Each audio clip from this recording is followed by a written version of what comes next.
Good morning everyone. आप सभी को आज एक नए एपिसोड जिसको बोलेंगे केमिस्ट्री में एसिड बेस और साल्ट, यानी एसिड बेस और साल्ट के बारे में पूरा कंप्लीट बताने जा रहे हैं। तो आप लोग इस वीडियो को लास्ट तक देखिएगा। यह वीडियो जो है बिहार बोर्ड एग्जामिनेशन, चाहे सीबीएसई हो या बीएसई हो या आपका किसी प्रकार का कॉम्पिटेटिव एग्जाम हो, उसमें जो भी क्वेश्चंस बनते हैं एसिड बेस और साल्ट से, इन तमाम क्वेश्चन को हम पूरी तरह से यहाँ पे समझाने का प्रयास कर रहे हैं। आप लोग इस वीडियो को लास्ट तक देखिएगा।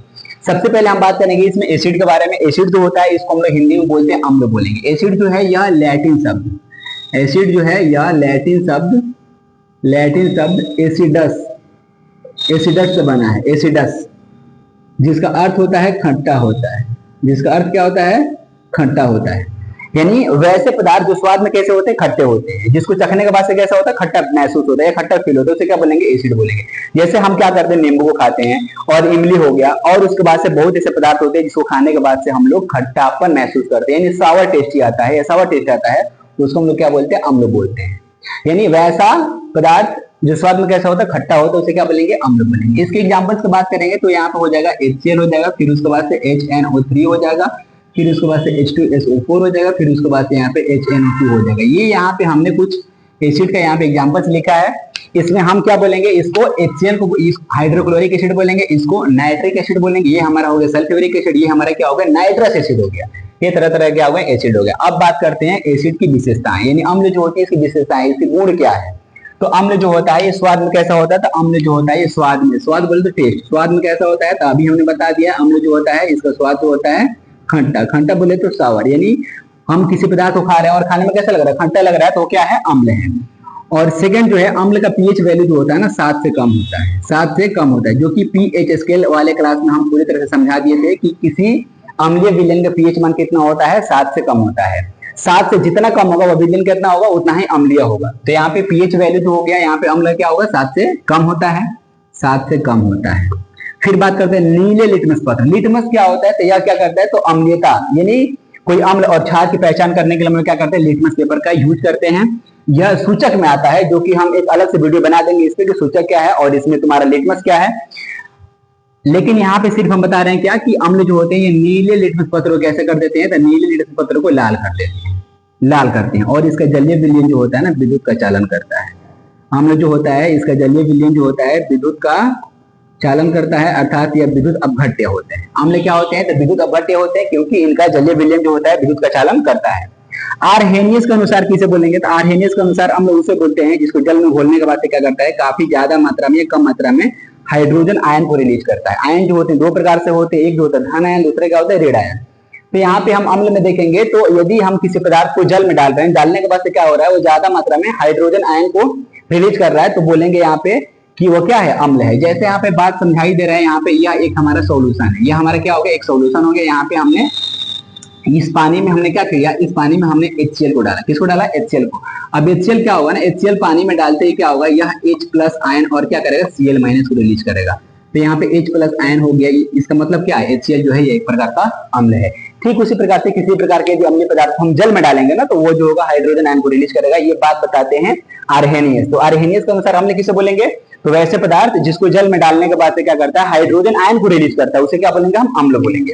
वही बात करते हैं, एक और आते हैं यहाँ पे वैज्ञानिक जिनका नाम था ब्रॉन्स्टेड और लॉरी। इन दोनों के अनुसार यह कहना है कि अम्ल उसे बोलेंगे जो प्रोटॉन प्रदान करता है। वैसे पदार्थ जो प्रोटॉन प्रदान करता है, प्रोटॉन प्रदान करता है, उसे क्या बोलेंगे? अम्ल बोलेंगे। क्या बोलेंगे? अम्ल बोलेंगे। तो ये हो गया यहाँ पे अम्ल की कुछ विशेषताएं। अब समझते हैं यहाँ पे नेक्स्ट की अम्ल types of acid. Types of acid का मतलब क्या हो गया? अम्ल का प्रकार क्या होते हैं। तो अम्ल के प्रकार में देखेंगे, सबसे पहला बात करेंगे ऑर्गेनिक अम्ल का। ऑर्गेनिक अम्ल को बोलेंगे हम लोग कार्बनिक अम्ल। क्या बोलेंगे? कार्बनिक अम्ल, यानी वैसे अम्ल जिसमें कार्बन और हाइड्रोजन, वैसे अम्ल जिसमें कार्बन और हाइड्रोजन का परमाणु मौजूद होते हैं, उसे क्या बोलेंगे? हम कार्बनिक अम्ल बोलेंगे। जैसे यहाँ पे हो गया HCOOH, ये हमारे क्या हो गए? तो हमारा फॉर्मिक एसिड हो गया। नेक्स्ट एग्जांपल CH3COOH, ये हमारा हो गया एसिटिक एसिड हो गया। नेक्स्ट एग्जांपल यहाँ पे CH3CH2, फिर उसके बाद से यहाँ पे COOH, इसको बोलेंगे प्रोपेनिक एसिड। और उसके बाद से आता है एस्कॉर्बिक एसिड आता है, एस्कॉर्बिक एसिड। ये सभी के सभी क्या होते हैं? तो ये सभी के सभी जो होते हैं ऑर्गेनिक एसिड होते हैं, जिसको बोलते हैं कार्बनिक अम्ल। कार्बनिक अम्ल जो होता है ना, इसको हम लोग कहाँ से प्राप्त करते हैं? तो इसको हम लोग प्राप्त करते हैं वनस्पति और जंतु से, वनस्पति और जंतुओं से जो होता है हम लोग क्या करते हैं, कार्बनिक अम्ल को प्राप्त करते हैं। यानी बोलेगा, क्वेश्चन पूछ सकता है कि ऑर्गेनिक अम्ल किसे बोलेंगे, तो वैसा अम्ल जिसको हम लोग क्या करते हैं, वनस्पति और जंतुओं से प्राप्त करते हैं, उसे क्या बोलेंगे हम, ऑर्गेनिक अम्ल। यहाँ पे फॉर्मिक एसिड हो गया, फॉर्मिक एसिड जो कि नेटल का पौधे में पाया जाता है, तो पौधा क्या हो गया, यहाँ पे वनस्पति हो गया। ठीक उसी प्रकार से यहाँ पे एसिटिक एसिड हो गया, ये भी किसमें पाया जाता है, तो ये जो होता है सिरका में पाया जाता है। किसमें पाया जाता है, सिरका में। एस्कॉर्बिक अम्ल हो गया, जो कि यहाँ पे आंवला में पाया जाता है। तो किसी न किसी पदार्थ में कोई ना कोई अम्ल क्या होते हैं, पाए जाते हैं, वो वनस्पति और जंतुओं में, तो उसे हम बोलेंगे ऑर्गेनिक, बोले तो कार्बनिक अम्ल बोलेंगे। इसका एग्जांपल यहाँ पर कुछ हम लिख दिए हैं। फिर उसके बाद से आता है इनऑर्गेनिक अम्ल, इसको बोलेंगे अकार्बनिक अम्ल। यानी वैसा अम्ल जिसमें क्या होते हैं कि यहाँ पे कार्बन परमाणु मौजूद नहीं होते, जैसे यहाँ पे HNO3 हो गया, जैसे यहाँ पे H2SO4 हो गया, जैसे यहाँ पे HCl हो गया। इसमें हम देखेंगे तो कहीं कार्बन परमाणु मौजूद नहीं है, अर्थात ये सभी के सभी कौन से अम्ल हो गए, ये सभी के सभी हमारे अम्ल जो हो गए इनऑर्गेनिक, बोले तो अकार्बनिक अम्ल हो गए। यहाँ पे एक और एग्जांपल हो जाएगा HNO2, इन सब का नाम क्या हो जाएगा, तो इसको बोलेंगे नाइट्रिक एसिड बोलेंगे, इसको बोलेंगे सल्फ्यूरिक एसिड बोलेंगे, इसको बोलेंगे हम हाइड्रोक्लोरिक एसिड या हाइड्रोजन क्लोराइड, इसको बोलेंगे नाइट्रिक एसिड। ये हमारे जो हो गए इनऑर्गेनिक अम्ल हो गए। अब थर्ड जो बात करते हैं उसको बोलेंगे ऑक्सी अम्ल। ऑक्सी अम्ल जो होता है इसमें क्या होता है, तो इसमें हाइड्रोजन और ऑक्सीजन परमाणु मौजूद होते हैं, उसे क्या बोलेंगे, ऑक्सी अम्ल। यानी वैसा अम्ल जिसमें हाइड्रोजन और ऑक्सीजन परमाणु मौजूद होते हैं, उसे क्या बोलेंगे हम, ऑक्सी अम्ल बोलेंगे। जैसे यहाँ पे हो गया HNO3 हो गया यहाँ पे, फिर उसको H2SO4 हो गया, उसके बाद यहाँ पे HNO2 हो गया। ये हमारे क्या हो गए, तो ये हमारे हो गए ऑक्सी अम्ल, जिसमें ऑक्सीजन के साथ साथ हाइड्रोजन हो, उसे क्या बोलेंगे, ऑक्सी अम्ल। और हाइड्रा अम्ल किसे बोलेंगे, तो 4 नंबर जो हाइड्रा अम्ल, हाइड्रा अम्ल उसे बोलेंगे जिसमें ऑक्सीजन परमाणु मौजूद नहीं होते, सिर्फ हाइड्रोजन परमाणु होते हैं, जैसे यहाँ पे HCl को हम बोलेंगे हाइड्रोक्लोरिक एसिड, HCl। या क्या हो गया, हाइड्रोक्लोरिक एसिड हो गया, और यह जो होता है एक प्रकार का हाइड्रा अम्ल होता है। फिर बात करते हैं 5th नंबर, जिसको बोलेंगे स्ट्रॉन्ग एसिड, इसको बोलेंगे हम प्रबल अम्ल बोलेंगे। यानी वैसा अम्ल जिसको जल में घोलने के बाद से ए लार्ज अमाउंट, यानी काफी ज्यादा मात्रा में क्या करता है, हाइड्रोजन आयन को रिलीज करता है, उसको हम लोग बोलते हैं प्रबल अम्ल। जैसे यहाँ पे हो गया हमारा HCl हो गया, फिर क्या हो गया यहाँ पे HNO3 हो गया, फिर क्या हो गया यहाँ पे H2SO4 हो गया, फिर क्या हो गया यहाँ पे, तो HNO2 हो गया। ये सभी के सभी क्या हो गए, तो ये सभी के सभी हमारे हो गए, ये सभी के सभी हमारे हो गए यहाँ पे स्ट्रॉन्ग एसिड, जिसको बोलेंगे प्रबल अम्ल। जैसे यहाँ पे हम समझाते हैं कि HCl के हम क्या करेंगे, यहाँ पे ऑलरेडी हम बता चुके हैं कि HCl को हम जल में डाल रहे हैं, तो यहाँ पे हाइड्रोजन आयन को रिलीज कर रहे हैं, हमारा कौन सा अम्ल हो गया, ये हमारा हो गया प्रबल अम्ल। ठीक उसी प्रकार से यदि हम HNO3 को जल में डालेंगे, तो ये क्या करेगा, H प्लस आयन, और यहाँ पे NO3 क्या होगा, माइनस आयन रिलीज करेगा। अर्थात यहाँ पे देखेंगे तो हाइड्रोजन आयन क्या हो रहा है, रिलीज हो रहा है, तो ये हमारा कौन सा एसिड हो गया, तो ये भी हमारा कौन सा एसिड हो गया, स्ट्रॉन्ग एसिड। तो स्ट्रॉन्ग एसिड में क्या हो जाएगा, तो HCl हो जाएगा, HNO3 हो जाएगा, फिर H2SO4 हो जाएगा, फिर HNO2 हो जाएगा। ये सभी के सभी जो होते हैं प्रबल अम्ल होते हैं, जिसको जल में घोलने के बाद से क्या होते हैं, ये ज्यादा मात्रा में हाइड्रोजन आयन को रिलीज करते हैं। अब बात करते हैं दुर्बल अम्ल। दुर्बल अम्ल को बोलेंगे वीक एसिड, यानी वैसा अम्ल जिसको जल में घोलने के बाद से कम मात्रा में, वैसा अम्ल जिसको जल में घोलने के बाद से कम मात्रा में क्या करता है, तो हाइड्रोजन आयन उत्पन्न करता है, उसको हम लोग बोलेंगे दुर्बल अम्ल।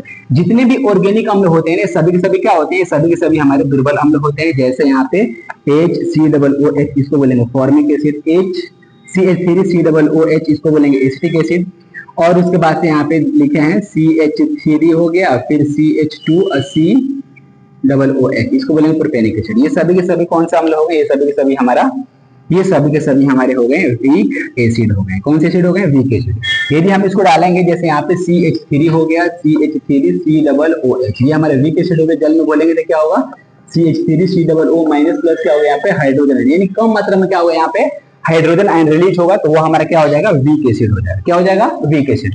अब बात करते हैं 7 नंबर, जिसको बोलेंगे कॉन्क एसिड। कॉन्क एसिड बोले तो कॉन्सेंट्रेटेड एसिड बोलेंगे, इसको बोलेंगे हिंदी में सांद्र अम्ल बोलते हैं। यानी वैसा अम्ल जिसमें अम्ल की मात्रा विलायक में क्या होता है, अधिक होता है, विलायक से अधिक होता है। विलायक से अधिक यदि किसी अम्ल की मात्रा हो रही है तो उसे हम बोलेंगे यहाँ पे कॉन्क एसिड। और वैसा अम्ल जिसमें अम्ल की मात्रा, वैसा अम्ल जिसमें अम्ल की मात्रा, जिसमें अम्ल की मात्रा विलायक से कम होती है। विलायक का मतलब होता है सॉल्यूशन, विलायक से कम होती है, उसको हम बोलेंगे यहाँ पे क्या, डाइल्यूट एसिड। या दुर्बल नहीं, इसको बोलेंगे तनु अम्ल बोलेंगे। क्या बोलेंगे, तनु अम्ल। इसको हम क्या करेंगे, इसमें विलायक में जो होगा अम्ल की मात्रा कम होगा वो तनु अम्ल होगा, और जिस विलायक में यहाँ पे अम्ल की मात्रा अधिक होगा उसको क्या बोलेंगे हम, कॉन्क एसिड बोलेंगे, कॉन्सेंट्रेटेड एसिड बोलेंगे। तो यहाँ हमने क्या बताया एसिड के बारे में और एसिड की विशेषता कुछ बताया, फिर उसके बाद से एसिड का हमने यहाँ पे कुछ टाइप का जिक्र किया है। इसमें क्वेश्चन किस तरह से बनते हैं, तो अम्ल, अब ऑब्जेक्टिव क्वेश्चन किस तरह बनते हैं, तो अम्ल जो होता है ये किस शब्द से लिया गया, तो अम्ल जो है लैटिन शब्द एसिडस से लिया गया, जिसका अर्थ क्या होता है, खट्टा होता है। कुछ अम्ल के एग्जांपल यहाँ पे HCl, HNO3, फिर H2SO4, फिर HNO2 हो गया, ये सभी क्या हो गए, तो अम्ल हो गए। अम्ल की विशेषता या गुण की बात करेंगे तो अम्ल जो होता है स्वाद में कैसा होता है, खट्टा होता है। अम्ल का pH वैल्यू जो होता है 7 से कम होता है, और अम्ल जो होते हैं नीले लिटमस पत्र क्या करते हैं, लाल कर देते हैं, और इसका जलीय विलयन जो होता है विद्युत का चालन करता है, अर्थात ये जो होते हैं विद्युत अपघट्य होते हैं। फिर अर्हेनियस का अनुसार अम्ल किसे बोलेंगे, तो वैसे पदार्थ जो जल में घोले जाने के बाद क्या करते हैं, हाइड्रोजन आयन रिलीज करते हैं, उसे हम अम्ल बोलेंगे। और ब्रॉन्स्टेड और लॉरी के अनुसार क्या होगा कि वैसे पदार्थ जो प्रोटॉन को प्रदान करते हैं, प्रोटॉन रिलीज करते हैं, उसे क्या बोलेंगे हम, अम्ल बोलते हैं। इसका कुछ प्रकार हो गया यहाँ पे, ऑर्गेनिक हो गया, फिर इनऑर्गेनिक हो गया, फिर ऑक्सी, फिर हाइड्रा, फिर स्ट्रॉन्ग हो गया, फिर वीक हो गया, फिर यहाँ पे कॉन्क हो गया, फिर यहाँ पे डाइल्यूट हो गया। इन सभी अम्ल को हमने यहाँ पे एग्जाम्पल सहित बताया है। अब उसके बाद से बता रहे हैं अम्ल के रासायनिक गुणधर्म, यानी अम्ल जो होता है कुछ पदार्थों से अभिक्रिया करता है तो क्या बनाता है। तो अब तक आप लोग इसका एक स्क्रीनशॉट लीजिए, फिर उसके बाद से हम अभी उसको जिक्र कर रहे हैं। जैसे कि अभी हमने बताया यहाँ पे अम्ल के बारे में, अब यहाँ पे समझते हैं अम्ल के केमिकल प्रॉपर्टीज, यानी जितने भी अम्ल होते हैं इसका रासायनिक गुणधर्म क्या है। तो सबसे पहले जो है इसमें कि अम्ल जो होते हैं ना, ये धातु से अभिक्रिया करते हैं, तो यहाँ पे लवण और हाइड्रोजन गैस को रिलीज करते हैं। जैसे यहाँ पे कोई यहाँ पे हम मेटल ले रहे हैं, यहाँ पे एक मेटल हो गया, धातु में यहाँ पे Mg हो गया, प्लस यहाँ पे एक अम्ल ले लिए 2HCl, ये फर्स्ट एग्जांपल हो गया। सेकंड एग्जांपल यहाँ पे जैसे हमने यहाँ पे सोडियम ले लिए, फिर यहाँ पे 2HCl ले लिए, ये सोडियम नहीं, यहाँ पे हमने यहाँ पे जिंक ले लिया, जिंक क्या है, धातु है। अब यहाँ पे H2SO4 ले लिया, ये भी हमारा अम्ल है, ये भी हमारा अम्ल है। ये हमारा हो गया हाइड्रोक्लोरिक अम्ल, और ये हमारा हो गया सल्फ्यूरिक अम्ल। यहाँ पे हो गया मैग्नीशियम धातु, और ये हमारे क्या हो गया, जिंक धातु। ये दोनों जो होते हैं रिएक्शन करते हैं तो क्या बनाते हैं, साल्ट बनाते हैं। साल्ट और हाइड्रोजन गैस को रिलीज करेंगे, तो यहाँ से क्या होगा, कैसा विक्रिया करेगा, तो यहाँ से Mg और यहाँ से Cl2, ये बना देगा हमारा MgCl2, और पदार्थ क्या करेगा, हाइड्रोजन गैस को यहाँ पर रिलीज करेगा। तो इसका नाम क्या होगा, मैग्नीशियम क्लोराइड, और मैग्नीशियम क्लोराइड हो गया, ये हमारा क्या हो गया, ये हमारा हो गया साल्ट, और ये हमारा क्या होगा, हाइड्रोजन गैस। ठीक उसी प्रकार यहाँ से जिंक जो होगा SO4 से अभिक्रिया करेगा, बनाएगा यहाँ पे ZnSO4, ZnSO4 बोले तो इसको जिंक सल्फेट बोलेंगे। फिर उसके बाद से हाइड्रोजन गैस यहाँ पे क्या करेगा, रिलीज करेगा। तो हमने यहाँ पे देखा कि अम्ल जो होते हैं, अम्ल जो होते हैं किससे अभिक्रिया करते हैं, तो अम्ल जो होते हैं ये धातु से अभिक्रिया करते हैं, तो यहाँ पे लवण बनाते हैं, लवण, साल्ट, और हाइड्रोजन गैस को रिलीज करते हैं। दूसरा बात आता है इसमें जो अम्ल जो होते हैं ना, ये क्षार से अभिक्रिया करते हैं, क्षार बोले तो बेस, भस्म से अभिक्रिया करते हैं, तो ये क्या करते हैं, सॉल्ट और वाटर का निर्माण करते हैं, यानी लवण और जल बनाते हैं। जैसे यहाँ पे हमने एक बेस लिया जिसका नाम क्या है, NaOH, इसको बोलेंगे सोडियम हाइड्रोक्साइड। यहाँ पे एक हो गया हमारा एसिड हो गया, ये फर्स्ट हो गया। सेकेंड एग्जांपल से यहाँ पे हो गया KOH, और यहाँ पे हो गया HNO3। अब यहाँ पे क्या होगा, तो यहाँ पे हम देखेंगे तो ये कैसे अभिक्रिया करेगा। यहाँ पे सोडियम हाइड्रोक्साइड है, ये यहाँ पे HCl है, सोडियम हाइड्रोक्साइड HCl से अभिक्रिया करेगा तो क्या बनाएगा, तो यहाँ पे Na और यहाँ से Cl, यहाँ से Na और यहाँ से Cl, क्या बना देगा, यहाँ पे बना देगा NaCl। बाकी यहाँ पे क्या हो जाएगा, तो OH हो जाएगा, फिर H हो जाएगा, यहाँ पे बना देगा H2O। H2O बोले तो यहाँ पे वाटर को रिलीज कर देगा, वाटर को रिलीज कर देगा। ठीक उसी प्रकार से यहाँ पे पोटेशियम हाइड्रोक्साइड हमारा एक बेस है जिसको भस्म बोलेंगे, ये हमारा क्या करेगा, NO3 से अभिक्रिया करेगा तो बनाएगा यहाँ पे KNO3, इसको बोलेंगे पोटेशियम नाइट्रेट बोलेंगे। बाकी यहाँ पे OH बन के क्या यहाँ पे मिला देगा, H2O बना देगा। तो हमने देखा कि यहाँ पे भस्म जो होते हैं, सभी भस्म जो होते हैं किससे अभिक्रिया करते हैं, तो अम्ल से अभिक्रिया करते हैं, तो यहाँ पे साल्ट और वाटर का निर्माण करते हैं, बोले तो लवण और जल का निर्माण करते हैं। थर्ड बात जो है उसको बोलेंगे मेटल ऑक्साइड। मेटल ऑक्साइड यानी धातु ऑक्साइड जो होते हैं, धातु ऑक्साइड वो अम्ल से अभिक्रिया करते हैं तो साल्ट और वाटर का निर्माण करते हैं। धातु ऑक्साइड जैसे यहाँ पे हमने लिख दिया, यहाँ पे हमने लिख दिया CuO, कॉपर ऑक्साइड हो गया, और यहाँ पे हमारा हो गया 2HCl, ये हमारा हो गया एसिड हो गया। यहाँ पे हमने लिख दिया 2CuO प्लस यहाँ पे हम एसिड लिख रहे हैं 2HCl हो गए, तो ये हमारा हो गया अम्ल हो गया, हाइड्रोक्लोरिक अम्ल हो गया, ये हमारा कॉपर मेटल का ऑक्साइड हो गया। एक और एग्जांपल यहाँ पे हम लिख रहे हैं, फर्स्ट एग्जांपल हो गया, सेकंड एग्जांपल यहाँ पे हम लिख रहे हैं, जैसे यहाँ पे MgO हो गया, MgO हो गया, और फिर उसके बाद से यहाँ पे हो जाएगा H2SO4, यहाँ पे हमारा अम्ल हो गया। ये अम्ल कौन हो गया, सल्फ्यूरिक अम्ल हो गया, और ये हमारा हो गया हाइड्रोक्लोरिक अम्ल हो गया। तो यहाँ पे रिएक्शन कैसे करेंगे, तो यहाँ से क्या करेगा, कॉपर जो होगा या क्लोरीन से अभिक्रिया करेगा, यहाँ पे बना देगा कॉपर क्लोराइड CuCl2, ये हो गया हमारा कॉपर क्लोराइड। बाकी यहाँ पे क्या हुआ, 2 H यहाँ से और यहाँ से एक O, क्या बना देगा यहाँ पे H2O बना देगा। ये हमारा हो गया वाटर हो गया, ये हमारा हो गया वाटर। फिर उसके बाद यहाँ पे मैग्नीशियम ऑक्साइड के यहाँ पे देखेंगे तो मैग्नीशियम जो होगा यहाँ पे SO4 से विक्रिया करेगा, बनाएगा यहाँ पे MgSO4, इसका नाम हो जाएगा मैग्नीशियम सल्फेट नाम होगा। फिर उसके बाद यहाँ से 2 H और यहाँ से एक O, क्या बना देगा यहाँ पे H2O बना देगा। ये हमारा क्या निकाल दिया, वाटर निकाल दिया। ये हमारे वाटर को रिलीज कर देते। यहाँ पे हमने देखा क्या कि जितने भी धातु ऑक्साइड होते हैं वो सभी धातु ऑक्साइड जो होते हैं अम्ल से अभिक्रिया करते हैं तो क्या बनाते हैं यहाँ पे साल्ट और वाटर का निर्माण करते हैं। यहाँ पे हमने 3 केमिकल प्रॉपर्टीज देखा किसका, मेटल का। अब यहाँ पे समझते हैं धातु कार्बोनेट। धातु कार्बोनेट यानी मेटल्स कार्बोनेट, धातु के जो कार्बोनेट होते हैं, कार्बोनेट जो होते हैं ये अम्ल से अभिक्रिया करते हैं तो यहाँ पे साल्ट, कार्बन डाइऑक्साइड गैस और फिर क्या करते हैं वाटर को रिलीज करते हैं। खास करके यहाँ पे कार्बन डाइऑक्साइड गैस को क्या करते हैं, रिलीज करते हैं। जैसे हमने यहाँ पे एक लिखा है एग्जाम्पल, जिसका नाम क्या है, सोडियम कार्बोनेट है। ये क्या है हमारा, सोडियम कार्बोनेट है। इसी को हम लोग बोलते हैं वाशिंग सोडा भी बोलते हैं। और यहाँ पे क्या लिखे हैं, 2HCl लिखे हैं। तो ये कैसा विक्रिया करेगा, तो यहाँ से देखिए, यहाँ से 2 N है और यहाँ से 2 C है, यहाँ से 2 N है और 2 Cl, क्या बना देगा यहाँ पे 2NaCl।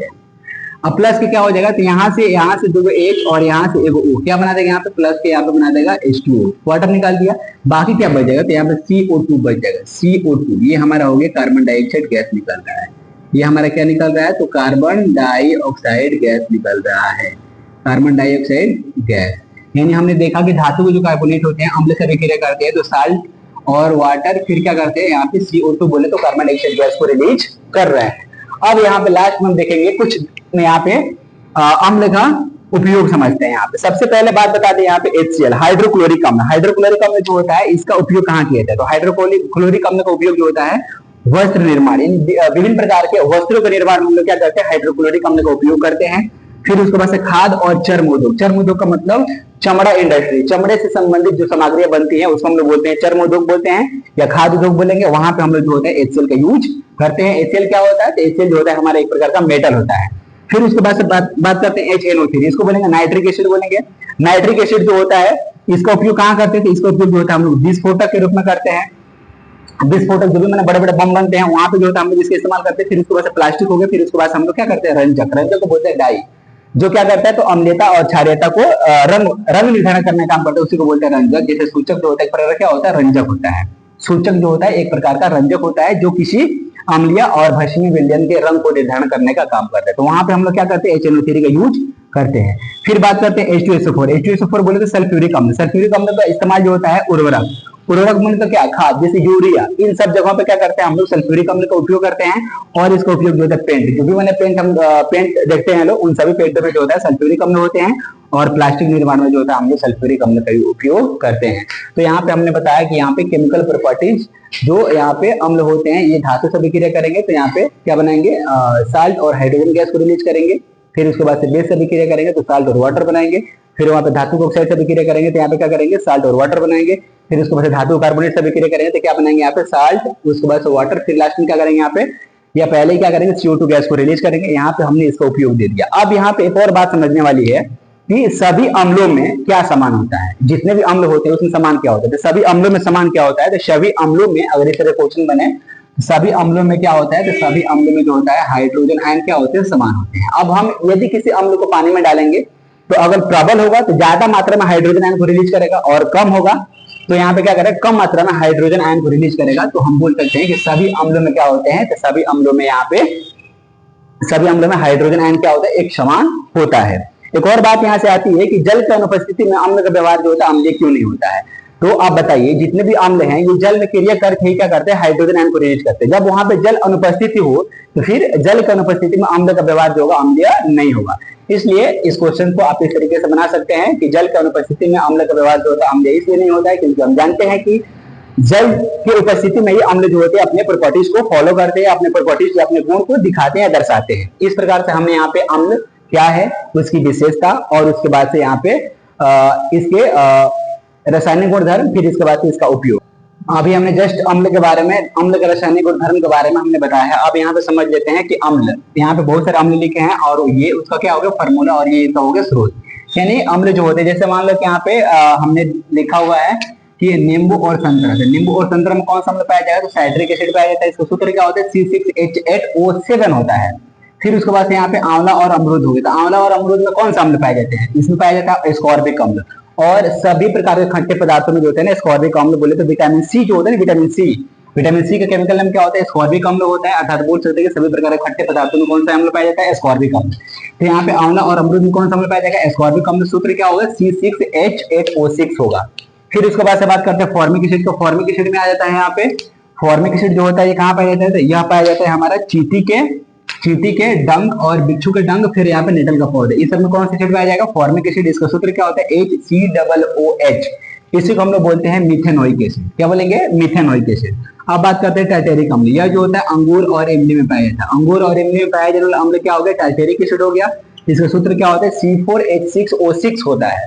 फिर उसके बाद से बात करते हैं सिरिका। सिरिका में कौन सा अम्ल पाया जाता है? तो सिरिका में अम्ल जो पाया जाता है उसको बोलते हैं एसिटिक अम्ल। एसिटिक अम्ल जो होता है सिरिका में पाया जाता है। इसका सूत्र होता है CH3COOH होता है और इसका IUPAC नाम क्या होता है? एथेनोइक एसिड होता है।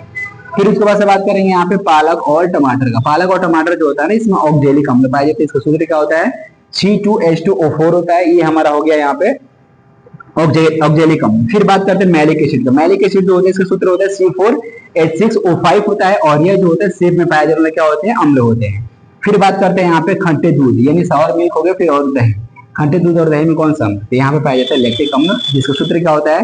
C3H6O3 होता है। तो यहाँ पे हमने कुछ पदार्थों में पाया जाने वाला अम्ल के सूत्र और यहाँ पे नाम बताए हैं। आप लोग इसको याद कीजिएगा। यह यहाँ से क्वेश्चन जो होते हैं डायरेक्टली पेपर में देखने को मिलते हैं। अभी हमने अम्ल के बारे में पूरी तरह से बता दिया है। अब यहाँ पे बात करते हैं भस्म के बारे में। भस्म को बोलेंगे बेस। भस्म क्या बोलेंगे? बेस। यानी वैसे पदार्थ जो छूने में कैसे लगते हैं?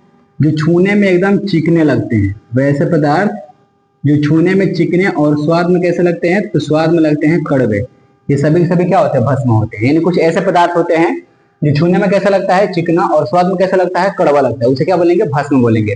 जैसे यहाँ पे हो गया साबुन हो गया, सर्फ हो गया, ये सब क्या होते हैं? कभी कभार क्या होता है हम लोग नहाते हैं तो नहाते टाइम जो होता है साबुन या सर्फ जो होती है इसकी जो फेन जो होता है ना वो हमारे मुख में प्रवेश करता है, जिसकी वजह से हमको ऐसा लगता है, कैसा लगता है? कड़वाहट महसूस होता है। तो फिर ये सब क्या हो गए? भस्म हो गए। अब यहाँ पे बात करते हैं भस्म की विशेषता। तो स्वाद में कैसा होता है? तो स्वाद में यह होता है कड़वा होता है। कैसा होता है? कड़वा होता है, यानी बिटर होता है। इसका पीएच वैल्यू जो होता है 7 से अधिक होता है। 7 से अधिक होता है। जितने भी भस्म होते हैं इन सभी का पीएच वैल्यू कितना होता है? इनका पीएच वैल्यू जो होता है 7 से अधिक होता है। यह लाल लिटमस पत्र को कैसे कर देते हैं? यह जो लाल लिटमस पत्र को नीला कर देते हैं। बाकी इसमें इसका जलीय विलयन जो होता है ये भी क्या करता है? तो विद्युत का चालन होता है। विद्युत का चालन करता है। भस्म भी जो होते हैं इसका जलीय विलयन जो होते हैं विद्युत के चालन करते हैं। आर्हेनियस के अनुसार क्या होता है? तो आर्हेनियस के अनुसार वैसा भस्म या वैसा पदार्थ जिसको जल में डालने के बाद से क्या करता है? वह OH- देता है। OH- देता है, उसे क्या बोलेंगे? भस्म बोलते हैं। और ब्रोंस्टेड और लोरी के अनुसार क्या होता है? तो वैसे पदार्थ जो प्रोटॉन प्रदान नहीं, जो प्रोटॉन को एक्सेप्ट करते हैं, प्रोटॉन ग्रहण करता है, प्रोटॉन को जो ग्रहण करता है, प्रोटॉन जो ग्रहण करता है उसे क्या बोलेंगे? हम भस्म बोलते हैं। किसके अनुसार? ब्रोंस्टेड और लोरी के अनुसार। आर्हेनियस के अनुसार क्या होते हैं? तो वैसे पदार्थ जिसको जल में डालने के बाद से क्या करते हैं? वो हाइड्रो ऑक्साइड आयन को रिलीज करते हैं, उसे भस्म बोलते हैं। जलीय विलयन विद्युत का चालन करता है। यह क्या करता है? तो लाल लिटमस पत्र कैसे करता है? नीला करता है। और इसका पीएच वैल्यू जो होता है 7 से अधिक होता है। और स्वाद में कैसा होता है? कड़वा होता है। छूने में कैसा होता है? चिकना होता है। एग्जाम्पल्स इसका बता दिए। अब यहाँ पे एग्जाम्पल्स यहाँ पे हम कुछ इसका लिख दे रहे हैं। जैसे यहाँ पे हो गया NaOH, यह हमारा क्या हो गया? तो बेस हो गया।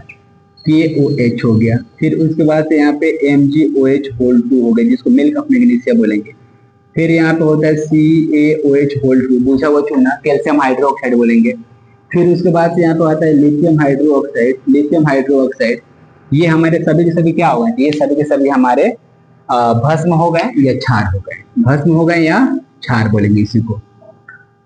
जैसे यहाँ पे इसको बोलेंगे sodium hydroxide, potassium hydroxide, milk of magnesia. Magnesium hydroxide इसको बोलेंगे कैल्शियम हाइड्रोक्साइड और इसको बोलेंगे लिथियम हाइड्रोक्साइड। यहाँ पे हो गया। अब यहाँ पे बात करते हैं यहाँ पे भस्म जो होते हैं इसके कुछ प्रकार के बारे में।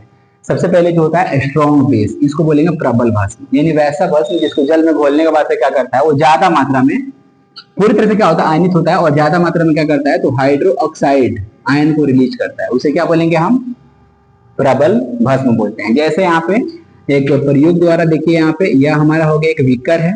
इस बीकर बोले तो यहाँ पे एक कटोरा गिलास जो कुछ भी बोल सकते हैं। यहाँ पे इसमें वाटर हमने डाला है और इस वाटर में हमने मिला दिया यहाँ पे NaOH।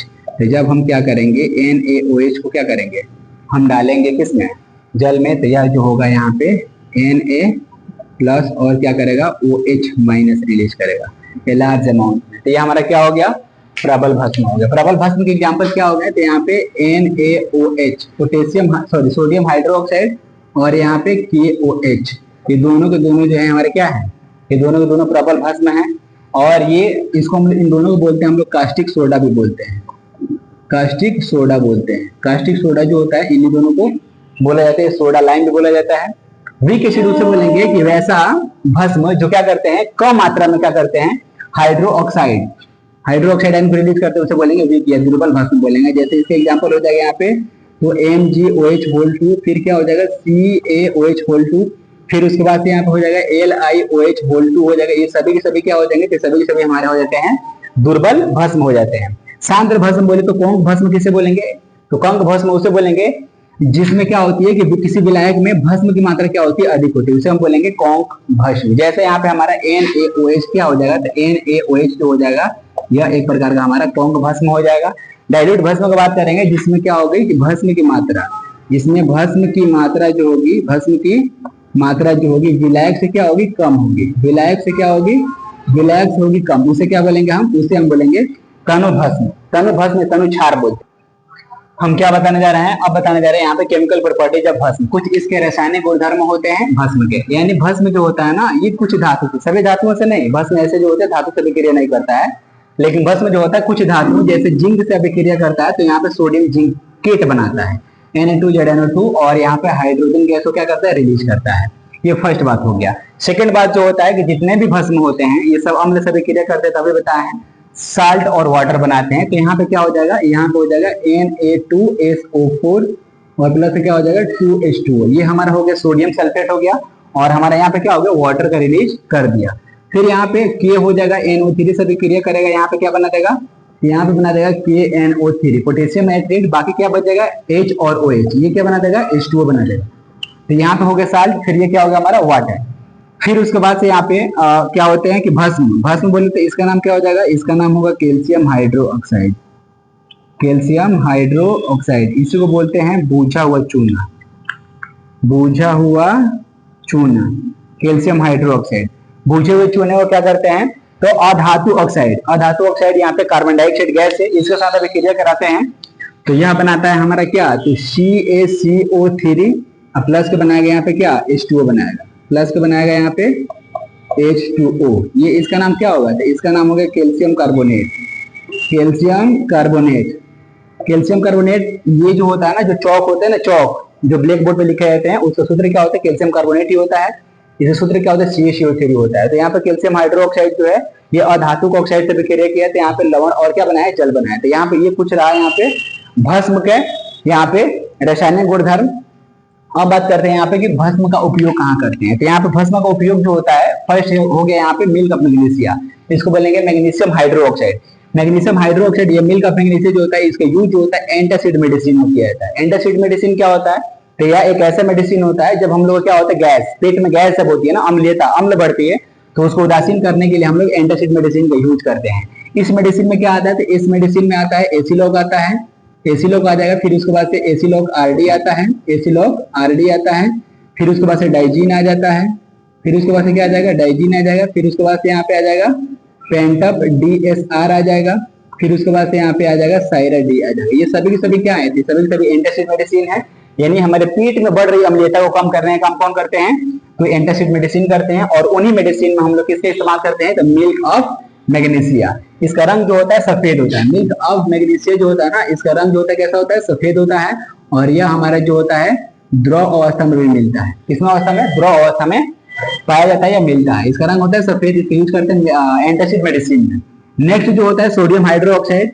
सोडियम हाइड्रोक्साइड जो होता है इसका यूज होता है डिटर्जेंट। डिटर्जेंट उसको बोलते हैं जैसे सर्फ हो गए, विभिन्न प्रकार के डिटर्जेंट होते हैं, जैसे यहाँ पे सर्फ एक्सेल हो गया, घड़ी हो गया, वहील हो गया, ये सभी सभी क्या होता है, डिटर्जेंट होते हैं। इसका यूज जो होता है हम लोग क्या करते हैं, तो वस्त्र को साफ सफाई करने के लिए हम लोग डिटर्जेंट बोले तो सर्फ का इस्तेमाल करते हैं। फिर उसके बाद से कपड़ा धोने वाला साबुन जो होता है उसमें भी क्या करते हैं हम लोग, सोडियम हाइड्रोक्साइड का यूज करते हैं। अब थर्ड बात करते हैं पोटेशियम हाइड्रोक्साइड। तो पोटेशियम हाइड्रोक्साइड जो होता है यह भी एक प्रकार का बेस होता है, जिसका यूज जो होता है विभिन्न प्रकार के शैम्पू, अब चाहे डव हो, क्लिनिक हो या और बहुत प्रकार के शैम्पू हो गई, उन सब को बनाने में हम लोग क्या करते हैं, यहाँ पे पोटेशियम हाइड्रोक्साइड और यहाँ पे नहाने वाले साबुन जो होते हैं ना, नहाने वाले साबुन भी जैसे लाइफ बॉय हो गया, डेटॉल हो गया और बहुत सारे साबुन जो होते हैं वहां पे हम लोग क्या करते हैं, पोटेशियम हाइड्रोक्साइड का यूज करते हैं। और लास्ट में क्या है, फेस वॉश।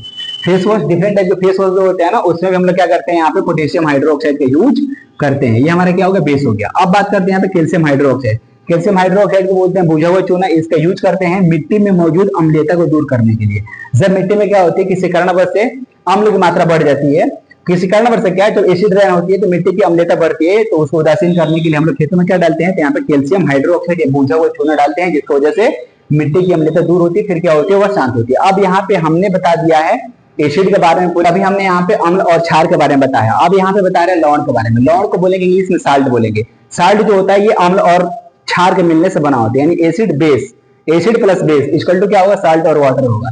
यहाँ पे हम इसको उदाहरण के तौर पे समझते हैं। जैसे कि यहाँ पे हमने लिख दिया है, हमने क्या बोला है कि एसिड और क्या होगा, बेस होगा, ये क्या बनाएगा, तो ये बनाएगा साल्ट और वाटर को रिलीज करेगा। ये हमारा होगा फॉर्मूला हो गया। अब हम क्या करेंगे, यहाँ पे कोई एक एसिड रखेंगे। जैसे यहाँ पे हमने रख लिया HCl, यहाँ पे एक बेस रख रहे हैं NaOH। ये क्या बनाएगा, तो यहाँ से N है और यहाँ से Cl, ये बना देगा हमारा NaCl। बोले तो सोडियम क्लोराइड। यहाँ से OH और यहाँ से H क्या बना देगा, यहाँ पे H2O बना देगा। ठीक उसी प्रकार से यहाँ पे देखेंगे तो ये हो गया हमारा H2SO4 हो गया, या HNO3 लिख ले रहे हैं यहाँ पे HNO3 और प्लस के यहाँ पे लिख दिए KOH। तो यहाँ से क्या होगा, यहाँ से K और यहाँ से NO3, ये बना देगा हमारा KNO3 और प्लस के क्या हो जाएगा H2O। तो यहाँ पे सोडियम क्लोराइड और पोटेशियम क्लोराइड, ये दोनों क्या है, ये दोनों साल्ट है।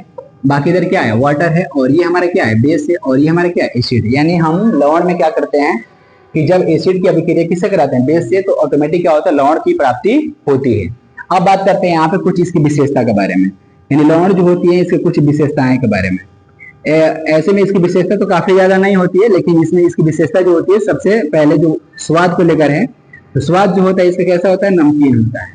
जो घर में नमक जो होता है ना, नमक जिसका उपयोग हम विभिन्न प्रकार के खाना बनाने के लिए करते हैं, जैसे सब्जी दाल हो गया, उन सब में जो कुछ हम डालते हैं वो क्या होता है, साल्ट होता है। तो इसका स्वाद कैसा होगा, तो नमकीन होगा, नमक के जैसा लगता है। और इसका पीएच वैल्यू जो होता है, इसका पीएच वैल्यू कैसा होता है, उदासीन होता है। उदासीन का मतलब क्या होता है, तो उदासीन का मतलब क्या होता है, तो उदासीन का मतलब होता है न्यूट्रल होता है। कैसा होता है, न्यूट्रल। और ये जो होते हैं ना, जितने भी यहाँ पे ये साल्ट होते हैं वो सभी के सभी क्या होता है, सॉलिड बोले तो ठोस पदार्थ होते हैं। इसका जलीय विलयन, इसका जलीय विलयन जो होता है, जलीय विलयन इसका कैसा होता है, तो साल्ट का जलीय विलयन जो होता है वह होता है, ये विद्युत का चालन करता है, विद्युत का चालन करता है। अर्थात क्या होता है, यह विद्युत अपघट्य होता है, विद्युत अपघट्य होता है। अब इसके बाद से यहाँ पे हम बात करते हैं किसके बारे में, तो यहाँ पे कुछ अम्ल हैं, यहाँ पे हम ये सभी के सभी क्या है, साल्ट है। अब यहाँ पे देखते हैं कि जो हाइड्रोक्लोरिक अम्ल जो होता है ना, हाइड्रोक्लोरिक अम्ल द्वारा जितने भी साल्ट बनते हैं ना, उसको हम लोग बोलते हैं क्लोराइड। क्या बोलेंगे, क्लोराइड। हाइड्रोक्लोरिक अम्ल द्वारा जितने भी साल्ट बनते हैं उसको बोलते हैं क्लोराइड। जैसे यहाँ पे magnesium chloride, sodium chloride, calcium chloride, barium chloride और अमोनियम क्लोराइड। ठीक उसी प्रकार से सल्फ्यूरिक अम्ल द्वारा जितने भी क्लोराइड बनते हैं, जितने भी साल्ट बनते हैं उसको हम लोग बोलते हैं sulphate. Zinc sulphate, copper sulphate, magnesium sulphate, sodium sulphate. ठीक उसी प्रकार से नाइट्रिक अम्ल द्वारा जितने भी लवण बनते हैं या साल्ट बनते हैं उसको हम लोग बोलते हैं नाइट्रेट। जैसे यहाँ पे KNO3, potassium nitrate, sodium nitrate. उसी प्रकार से यहाँ पे कार्बोनिक अम्ल जो होता है ना, इसके द्वारा जो भी हमारे साल्ट बनते हैं उसको बोलते हैं कार्बोनेट। जैसे यहाँ पे calcium carbonate, sodium carbonate, potassium carbonate. फिर उसके बाद से यहाँ पे जितने भी हमारे होते हैं एसिटिक अम्ल, इसके द्वारा जो भी साल्ट बनते हैं उसको बोलते हैं एसिटेट। जैसे यहाँ पे सोडियम एसिटेट हो गया, पोटेशियम एसिटेट, फिर क्या हो गया यहाँ पे कैल्शियम एसिटेट। तो यहाँ पे हमने शॉर्ट फॉर्म में बहुत कम टाइम में यहाँ पे साल्ट को समझाने का प्रयास किया। यहाँ पे कुछ इसके एग्जाम्पल थे, फिर उसके बाद ये बहुत सारे ये सब क्या हो गए, एग्जाम्पल्स हो गए। ये सभी के सभी अम्ल से प्राप्त होते हैं। जितने भी अम्ल होते हैं वो अलग अलग क्या करते हैं, अलग अलग के लवण का निर्माण करते हैं। साल्ट जो होता है एसिड बेस के मिलने से बना होता है। अब इसके बाद से इसमें बात करेंगे साल्ट जो होता है इसके कुछ प्रकार के बारे में।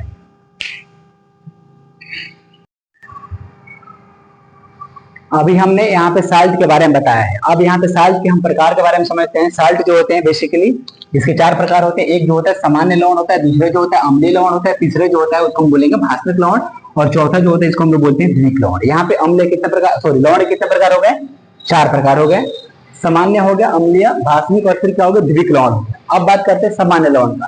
तो वैसा लवण जिसमें एक प्रबल क्षार और एक प्रबल अम्ल, वैसा लवण जिसमें एक प्रबल क्षार और एक प्रबल अम्ल आपस में मिलके एक नए लवण का निर्माण करते हैं या एक नए पदार्थ का निर्माण करते हैं, तो उसको हम लोग बोलते हैं सामान्य लवण बनेंगे।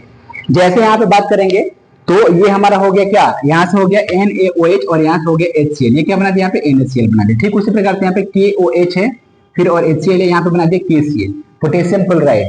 और यहाँ पे कुछ एग्जांपल्स है, जैसे यहाँ पे हो गया NaCl हो गया, जिसको बोलेंगे यहाँ पे सोडियम क्लोराइड बोलेंगे। फिर उसके बाद यहाँ पे हो गया पोटेशियम क्लोराइड, सोडियम सल्फेट हो गया, फिर कॉपर सल्फेट हो गया, फिर पोटेशियम नाइट्रेट हो गया, फिर अमोनियम क्लोराइड। ये सभी के सभी कौन से लवण है, तो ये सभी के सभी हमारा कौन सा लवण है, सामान्य लवण है।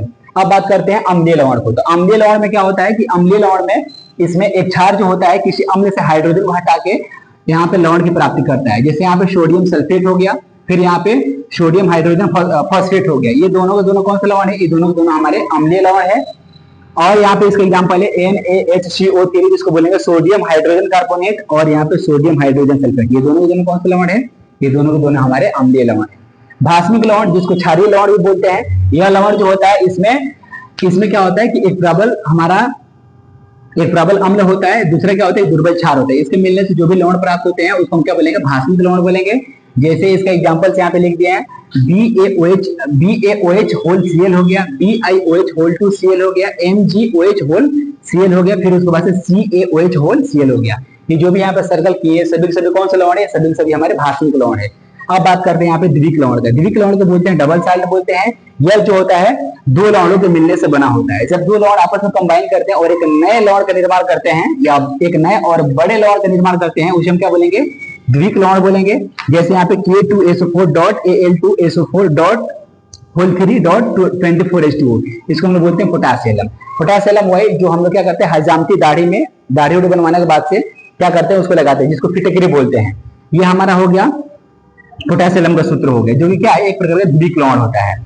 उसी प्रकार से यहाँ पे मोहर लवण है, जिसका सूत्र क्या होता है FeSO4.NH4 होल 2SO4.6H2O। ये हमारा क्या होता है, तो मोहर लवण होता है।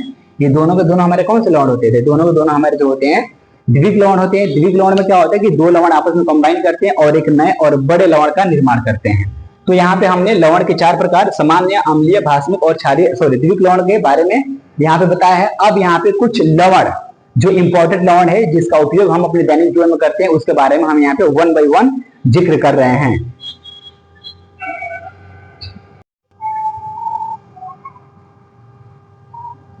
अब यहाँ पे हम कुछ इंपॉर्टेंट लवण के बारे में जानेंगे, जिसमें सबसे पहले है हमारा सोडियम क्लोराइड। सोडियम क्लोराइड इसको हम लोग बोलते हैं, साधारण भाषा में इसको हम लोग नमक बोलते हैं। साधारण भाषा में इसको हम लोग क्या बोलते हैं, नमक बोलते हैं। जिसका सूत्र क्या होता है, जिसका सूत्र होता है NaCl होता है। सोडियम क्लोराइड सोडियम और क्लोरीन के मिलने से यह बना होता है। यहाँ पे इसके बनाने का विधि समझेंगे तो इसके बनाने का विधि यहाँ पे समझ रहे हैं। यहाँ पे सबसे पहले क्या करेंगे, सोडियम हाइड्रोक्साइड, यहाँ पे NaOH हो गया और फिर यहाँ पे HCl हो गया। ये जब सोडियम हाइड्रोक्साइड की अभिक्रिया यहाँ पे हाइड्रोक्लोरिक अम्ल से कराती है तो फिर क्या प्राप्त होता है, सोडियम क्लोराइड। जैसे यहाँ से Na और यहाँ से Cl, ये क्या बना देगा हमारा, तो यहाँ पे बना देगा हमारा NaCl। बाकी क्या बचेगा यहाँ पे OH और H, क्या बना देगा ये H2O। यहाँ पे क्या हो गया, सोडियम क्लोराइड। इसी को हम लोग नमक बोलते हैं, जिसका उपयोग जो होता है हम लोग खाने बनाने के लिए करते हैं।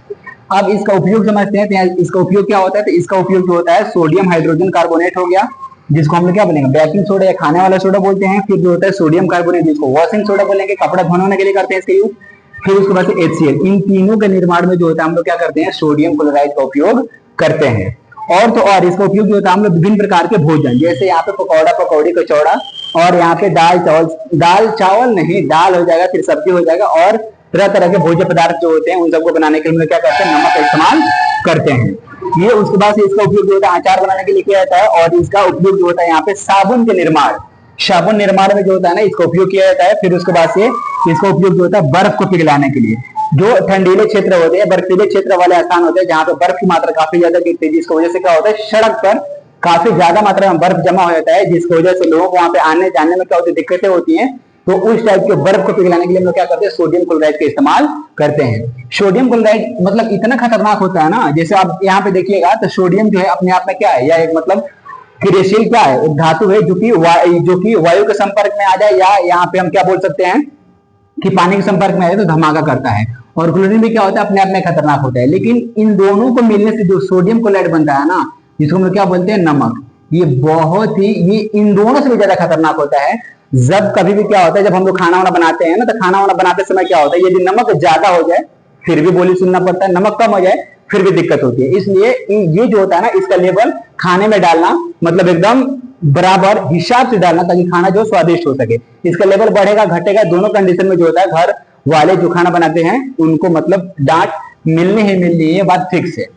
अब देखते हैं सेकंड बात, जिसको बोलेंगे सोडियम हाइड्रोक्साइड। सोडियम हाइड्रोक्साइड जो होता है, इसका सूत्र क्या होता है, तो इसका सूत्र जो होता है NaOH होता है, और इसको हम लोग क्या बोलते हैं, सोडियम हाइड्रोक्साइड, और इसका दूसरा नाम जो होता है कास्टिक सोडा होता है। कास्टिक सोडा होता है। इसके बनाने का विधि समझते हैं। तो जब हम क्या करते हैं, सोडियम क्लोराइड की अभिक्रिया किसके साथ कराते हैं, वाटर के साथ कराते हैं, तो यहाँ पे क्या होता है, सोडियम हाइड्रोक्साइड प्राप्त होता है। 2NaOH प्लस क्या हो जाएगा, Cl2, और प्लस क्या हो जाएगा यहाँ पे H2O हो जाएगा। ये हमारा हो गया सोडियम हाइड्रोक्साइड हो गया। यहाँ पे क्लोरीन गैस निकलेगा, फिर उसके बाद क्या हो जाएगा, यहाँ पे वाटर रिलीज होगा। इस प्रकार से हम देख रहे हैं, तो ये हमारा क्या हो गया, सोडियम हाइड्रोक्साइड प्राप्त हो गया। अब इसका उपयोग कहाँ करते हैं, तो इसका उपयोग जो होता है साबुन निर्माण में, साबुन नहाने वाला साबुन नहीं, यहाँ पे कपड़ा धोने वाला साबुन जो होता है उसके निर्माण में जो होता है हम लोग सोडियम हाइड्रोक्साइड का यूज करते हैं। और अपमार्जक, अपमार्जक का मतलब होता है डिटर्जेंट होता है। जैसे इसमें आ जाएंगे सर्फ आ जाएगा, सर्फ में क्या आ जाएगा, जैसे यहाँ पे सर्फ एक्सेल आ जाएगा, सर्फ एक्सेल आ जाएगा, और उसके बाद से यहाँ पे वहील आ जाएगा, फिर उसके बाद से घड़ी। ये तमाम किस्म की सर्फ होती है जो कपड़े की साफ सफाई करती है, वहां पे इसका यूज किया जाता है, बनाने में किया जाता है। फिर उसके बाद से इसका उपयोग होता है कृत्रिम वस्त्र, जैसे यहाँ पे रेयान बनाने में इसका उपयोग किया जाता है। फिर कागज निर्माण जो होता है, इसमें हम लोग क्या करते हैं, सोडियम हाइड्रोक्साइड का यूज करते हैं। अब उसके बाद से नेक्स्ट इसमें समझ रहे हैं वॉशिंग सोडा और बेकिंग सोडा।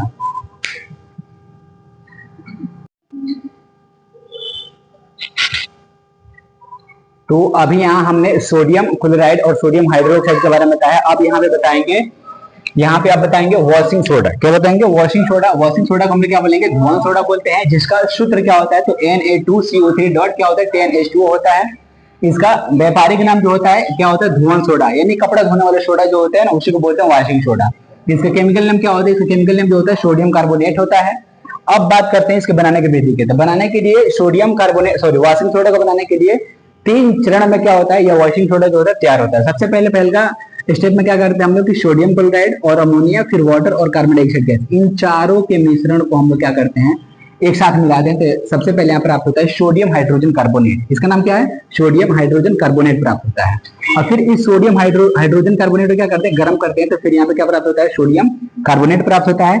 फिर सोडियम कार्बोनेट को 10 मॉलिक्यूल जल के साथ अभिक्रिया कराते हैं, तब यहाँ पे प्राप्त होता है, तब यहाँ पे क्या प्राप्त होता है, तब यहाँ पे प्राप्त होता है वॉशिंग सोडा, या इसी को बोलेंगे हम क्या, सोडियम कार्बोनेट डेकाहाइड्रेट। ये हमारा हो गया वॉशिंग सोडा। इसका यूज कहाँ करते हैं, तो इसका यूज जो होता है हम लोग कपड़ों, विभिन्न प्रकार के कपड़ों को साफ सफाई में हम लोग क्या करते हैं, सोडियम नहीं वॉशिंग सोडा, वॉशिंग सोडा या यहाँ पे बोलेंगे सोडियम कार्बोनेट का यूज करते हैं। और इसका उपयोग जो होता है जल की कठोरता। अब जल की कठोरता का मतलब क्या होता है, तो जल जो होता है ना, ये 2 प्रकार के होते हैं। एक जो होता है सॉफ्ट वाटर, दूसरा होता है हार्ड वाटर। सॉफ्ट वाटर तो सॉफ्ट वाटर है, हार्ड वाटर जो होता है ना, कठोर जल जो होते हैं, उसके कठोरता को दूर करने के लिए हम लोग क्या करते हैं, पानी में जैसे ही हम लोग क्या करते हैं, यहाँ पे सर्फ डालते हैं, तो सर्फ डालते हैं या वॉशिंग सोडा डालते हैं। इसके डालने से क्या होता है कि पानी जो होता है काफी ज्यादा फिसलन होता है, स्मूथली हो जाता है। इसका मतलब क्या, जो जल में कठोरता थी वो दूर हो जाता है। तो जल की कठोरता दूर करने के लिए हम लोग वॉशिंग सोडा का इस्तेमाल करते हैं। और इसका इस्तेमाल जो होता है, कांच हो गया, साबुन हो गया और कागज, इन सब के निर्माण में जो होता है वॉशिंग सोडा का इस्तेमाल किया जाता है। अब नेक्स्ट जो है इसमें, उसका नाम क्या है, बेकिंग सोडा है। बेकिंग सोडा को हम लोग खाने वाला सोडा बोलते हैं, जिसका यूज यहाँ पे हम लिखे हुए हैं। सबसे पहले बात करते हैं, इसका फार्मूला जो होता है NaHCO3 होता है। इसका व्यापारिक नाम क्या होता है, तो इसका व्यापारिक नाम जो होता है खाने वाला सोडा। आप किसी भी दुकान पर जाइएगा, बोलिएगा हमको खाने वाला सोडा चाहिए, खावा सोडा चाहिए, तो आराम से आपको इजीली मिल जाएगा। इसका केमिकल नेम जो होता है सोडियम हाइड्रोजन कार्बोनेट। अब जाकर बोलिए दुकान पे हमको चाहिए सोडियम हाइड्रोजन कार्बोनेट, तो फिर वो कंफ्यूज हो जाएगा। वही बोलेगा वहां पे कि खाने वाला सोडा चाहिए, तो तुरंत आपको मिल जाएगा। इसके बनाने का विधि करेंगे तो क्या होगा, प्रिपरेशन ऑफ बेकिंग सोडा, या यहाँ पे हमारा सोडियम हाइड्रोजन कार्बोनेट।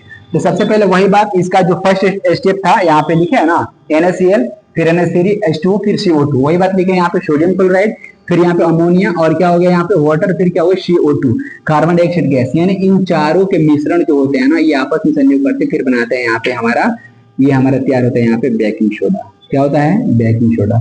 अब बेकिंग सोडा का यूज कहाँ करते हैं? तो बेकिंग सोडा का यूज जो होता है हम लोग अमाशय में अम्लीयता को दूर करने के लिए। हमारे जो पेट जो होता है ना, जब खाना कोई अपच होता है और पेट में गैस बनती है, तो उसको दूर करने के लिए हम लोग आराम से, यदि हम खाने वाले सोडा को लेंगे तो वह जो गैस जो होगा या अम्ल जो होगी वह उदासीन हो जाएगा, और फिर गैस जो क्या होगा? कम हो जाएगा।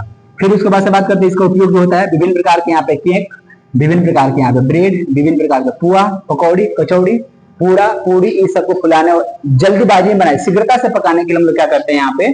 तो शीघ्रता से पकाने के लिए भोजन को इसमें हम लोग क्या करते हैं? तो NaHCO3 का यूज करते हैं। आई मीन बेकिंग सोडा, या उसको हम लोग खाने वाले सोडा बोलते हैं, इसका यूज करते हैं। आई होप आपको वॉशिंग सोडा और बेकिंग सोडा ये दोनों पूरी तरह से समझ में आई होगी।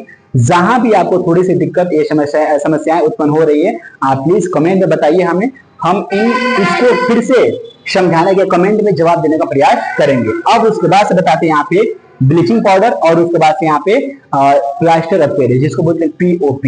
ये दोनों के दोनों हमारे क्या होते हैं? साल्ट होते हैं।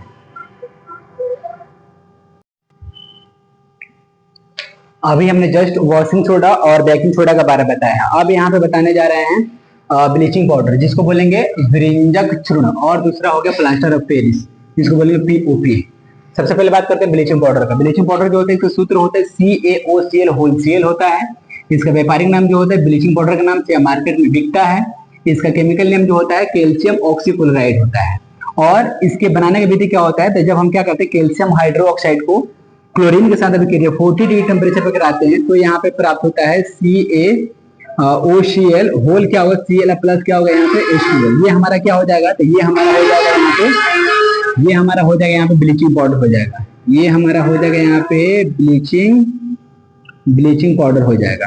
अब बात करते हैं इसका उपयोग कहाँ करते हैं। ब्लीचिंग पाउडर जो होता है, इसका उपयोग जो होता है कागज और कपड़े में लगे दाग धब्बे को दूर करने में हम लोग क्या करते हैं? ब्लीचिंग पाउडर का इस्तेमाल करते हैं। और जल के शुद्धिकरण में हम लोग क्या करते हैं? ब्लीचिंग पाउडर का यूज करते हैं। जल जो होते हैं उसमें कुछ हानिकारक बैक्टीरिया जो होते हैं उसको मारने के लिए या उसको शुद्ध करने के लिए हम लोग क्या करते हैं? ब्लीचिंग पाउडर का यूज करते हैं। और इसका यूज जो होता है हम लोग क्लोरोफॉर्म बनाने में करते हैं। क्लोरोफॉर्म बनाने में ब्लीचिंग पाउडर का यूज किया जाता है। अब बात करते हैं यहाँ पे प्लास्टर ऑफ पेरिस, जिसको बोलेंगे POP। इसका फॉर्मूला जो होता है CaSO4.1/2H2O होता है। इसका व्यापारिक नाम POP, यानी मार्केट में POP के नाम से क्या होता है? बिकता है। फिर बात करेंगे इसका केमिकल नेम, तो केमिकल नेम जो होता है कैल्शियम हेमीहाइड्रेट होता है। कैल्शियम हेमीहाइड्रेट जो होता है इसका केमिकल नेम होता है। इसको बनाने के लिए क्या करते हैं? तो हम लोग जिप्सम, ये हमारा क्या हो गया? तो ये हमारा हो गया जिप्सम। जब जिप्सम का सूत्र क्या होता है? CaSO4.2H2O होता है। इसको 1 से 20 डिग्री टेम्परेचर पे गर्म करते हैं, तो यहाँ पे POP प्राप्त होता है। क्या प्राप्त होता है? POP, यानी प्लास्टर ऑफ पेरिस प्राप्त होता है। बाकी यहाँ पे वाटर निकलता है।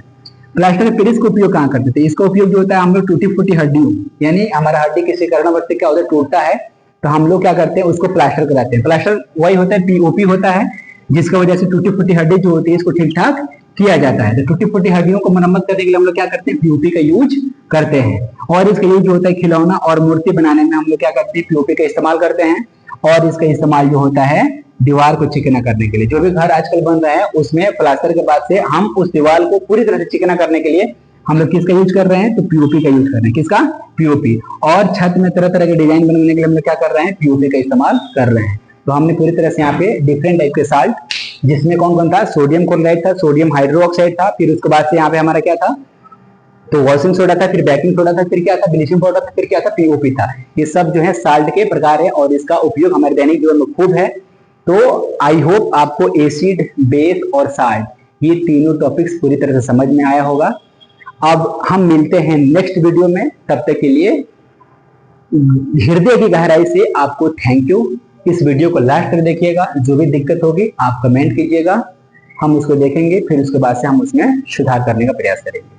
आई होप आपको वीडियो अच्छा लगेगा। इस वीडियो को पूरी तरह से लास्ट तक देखिएगा और इस वीडियो से जो भी आपके चैप्टर में क्वेश्चन है उसको बनाने का प्रयास कीजिएगा। मिलते हैं नेक्स्ट वीडियो में, तब तक के लिए थैंक यू।